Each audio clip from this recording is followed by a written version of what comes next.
Hello everyone, welcome to EFA academy. Strength of material के objective series में मैं EV Sanju आप सबों का स्वागत करता हूं। फ्रेंड्स, इस वीडियो में हम लोग देखने वाले हैं क्वेश्चन जो आपके स्क्रीन में आप लोग देख सकते हैं क्वेश्चन को, और क्वेश्चन में पढ़ देता हूं।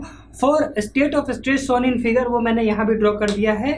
Magnitude of normal stress acting on the plane shown in figure is, मतलब ये स्टेट ऑफ स्ट्रेस दे रखा है। मान लो कि हम लोग जो भी है ये एक्स कोऑर्डिनेट मान लो, ये वाला एक्स एक्सिस है और ये वाला आपका वाई एक्सिस है। तो ये एक्स फेस हो गया, ये वाई फेस हुआ। एक्स फेस पे 100 MPa का टेंसाइल स्ट्रेस लग रहा है और वाई फेस का 100 MPa का कॉम्प्रेसिव स्ट्रेस लग रहा है उस पर। तो आपसे पूछा है कि वो फेस जो इस एक्स फेस से 30 डिग्री के इंक्लिनेशन पे है, इस फेस पे नॉर्मल स्ट्रेस का वैल्यू क्या होगा। तो चलिए इसके सॉल्यूशन की ओर हम लोग बढ़ते हैं। तो इस तरह के क्वेश्चन में कि जब स्टेट ऑफ स्ट्रेस दे रखा है, ओके, तो हम लोग को सबसे पहला काम ये करना चाहिए कि सबसे पहला हम लोग को मोर सर्किल खींचना चाहिए इस स्टेट ऑफ स्ट्रेस के लिए, ओके। और मोर सर्किल जैसे ही आप खींचेंगे तो आपको जो फेस है, जो स्टेट ऑफ स्ट्रेस दे रखा है, चाहे ये एक्स फेस हुआ, ये वाई फेस हुआ, उस एक्स फेस और वाई फेस को हम लोग मोर सर्किल में रिप्रेजेंट कर सकते हैं। ठीक है, मतलब एक तरह से बोले कि वो एक रेफरेंस फेस आपको मिल गया, और जब वो रेफरेंस फेस के से आप खोज सकते हो कि वो इंक्लाइंड फेस जिस प्लेन पे आपका नॉर्मल स्ट्रेस का वैल्यू पूछा गया है, हाँ, उसको आप फाइंड आउट कर सकते हो। तो सबसे पहला काम तो ये होता है कि हम लोग इसका मोर सर्किल खींच लें। ओके, तो चलिए भाई,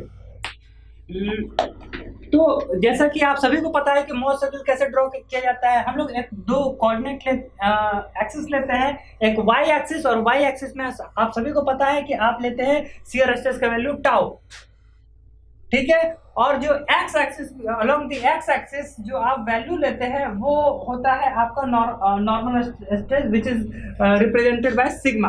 ओके, अब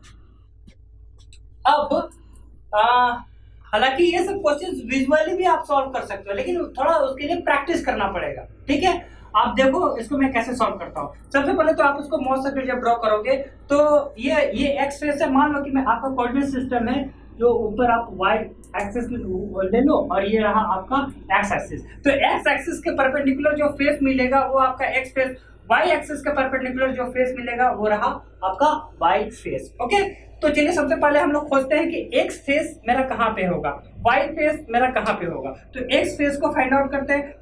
तो एक्स फेस को फाइंड आउट करने के लिए आप देखो कि इस फेस में नॉर्मल स्ट्रेस का वैल्यू क्या है। तो आप बोलोगे सर टेंसाइल 100 MPa। अच्छा, शियर, क्योंकि यहाँ पर कोई पॉइंट को रिप्रेजेंट करने के लिए आपको 2 पॉइंट चाहिए, ठीक है।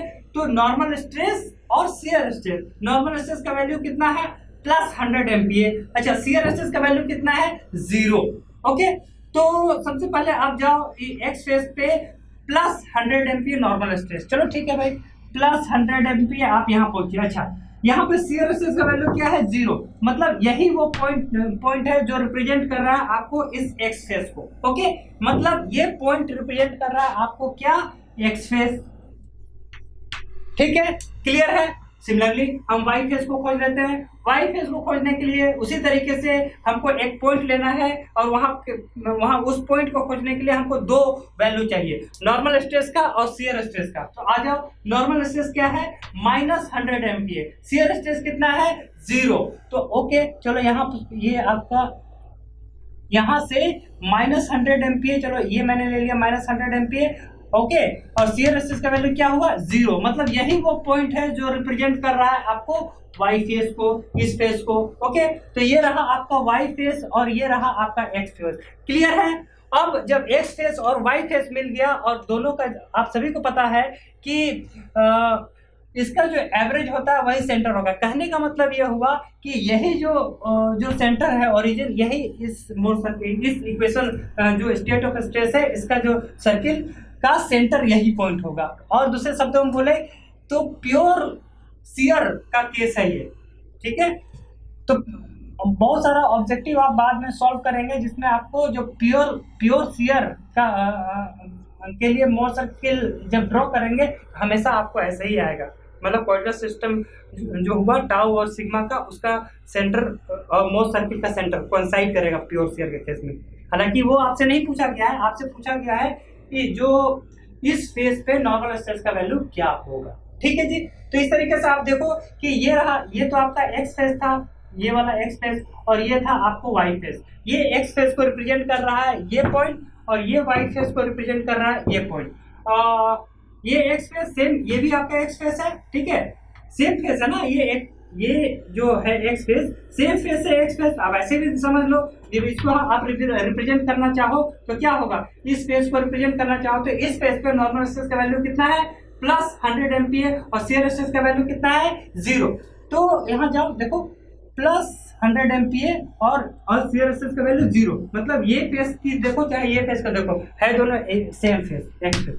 क्लियर है जी। जब एक फेस आपको मिल गया, मतलब रेफरेंस फेस आपको मिल गया, तो आप बहुत आसानी से फाइंड आउट कर सकते हो वो प्लेन जिस प्लेन पे नॉर्मल स्ट्रेस का वैल्यू पूछा है, तो वो प्लेन है आपका ये प्लेन। इस प्लेन को आप कैसे खोज सकते हो, जब एक्स प्लेन और एक्स फेस आपको पता है, तो एक्स फेस से आप 30 डिग्री एंटी क्लॉकवाइज घूमोगे तो आपको मिल गया वो प्लेन जिस प्लेन पे आपको शियर स्ट्रेस का वैल्यू बताना है। तो वो प्लेन कैसे आपने पाया, आपने पाया कि जो एक्स प्लेन है, एक्स प्लेन को एंटी क्लॉकवाइज आप 30 डिग्री घुमाए।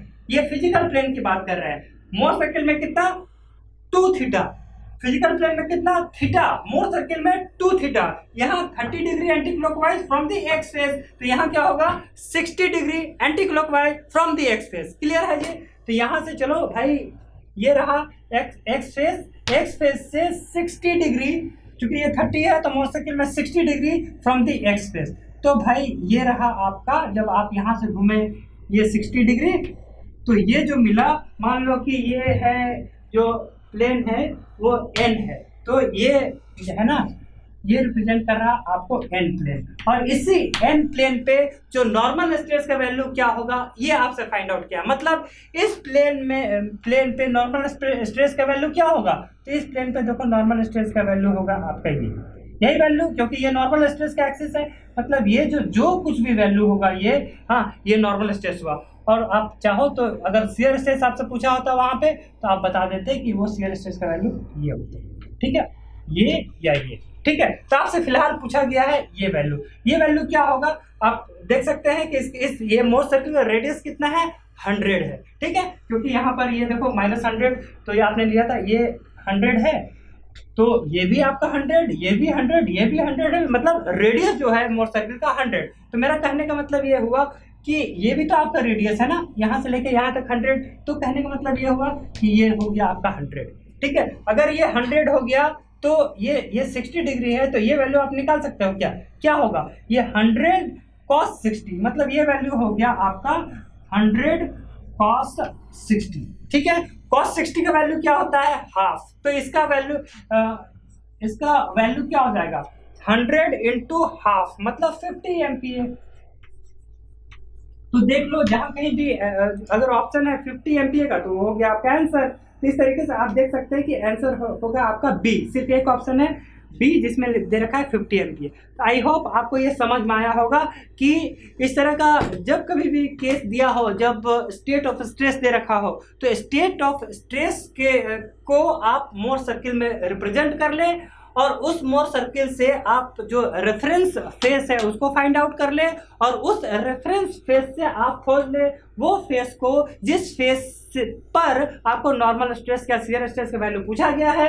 और एक बार वो फेस मिल गया, उसके बाद उस फेस का सारा प्रॉपर्टी, चाहे वो शियर स्ट्रेस हो चाहे वो नॉर्मल स्ट्रेस हो, कितना इंक्लिनेशन पे है और क्या ओरिएंटेशन है, हर चीज़ आप बता सकते हैं। आई होप ये सारा चीज़ आपको पसंद आया होगा ये वीडियो, और ये सारा चीज़ समझ में भी आया होगा। ओके, तो चलिए पेशेंटली देखने के लिए थैंक यू, मिलते हैं हमारे नेक्स्ट वीडियो में। Okay, thank you.